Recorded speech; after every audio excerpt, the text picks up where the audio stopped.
નમસ્કાર ખેડૂત મિત્ર, હું મિત ભરતિયા, પ્રમુખ એગ્રો કેમિકલ સાખોલ 4 રસ્તા. આજે જુરાપુરા ગામની અંદર આપણે ભીંડાના પાકની અંદર વિઝિટ કરવા માટે આવ્યા હતા. તો ભીંડાના પાકની અંદર અત્યારે જોવામાં આવે તો લાલ કથેરી એટલે બોલીએ કે માઇટ્સ, એનો પ્રોબ્લેમ આપણને ખેતરની અંદર અતિશય પ્રમાણની અંદર દેખવા મળી રહ્યો છે. હવે લાલ કથેરીની વાત કરીએ તો લાલ કથેરીથી પાકને શું નુકસાન થાય? તો લાલ કથેરી પત્તાના નીચેના ભાગની અંદર દેખવા મળે, જેના કારણે પત્તાના નીચેના ભાગની અંદર જાળા દેખવા થાય, પત્તાના ઉપરના ભાગની અંદર યલો સ્પોટ પડે, જેના કારણે આપણને બહારથી દેખીએ તો ખાખરાની અસર દેખાય, પણ એનો મેન પ્રકોપ છે લાલ કથેરીનો.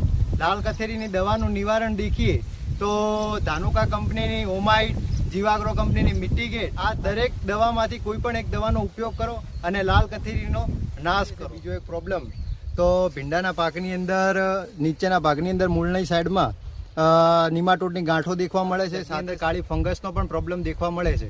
હવે આ નિમાટોડ માટેની વાત કરીએ તો નિમાટોડની અંદર બાયર કંપનીનું વેલમ પ્રાઇમ અથવા જીવાગ્રો કંપનીનું કોટાન્સ કરીને દવા આવે છે, એનો ડ્રીપની અંદર ઉપયોગ કરીએ તો નિમાટોડનો કંટ્રોલ થાય.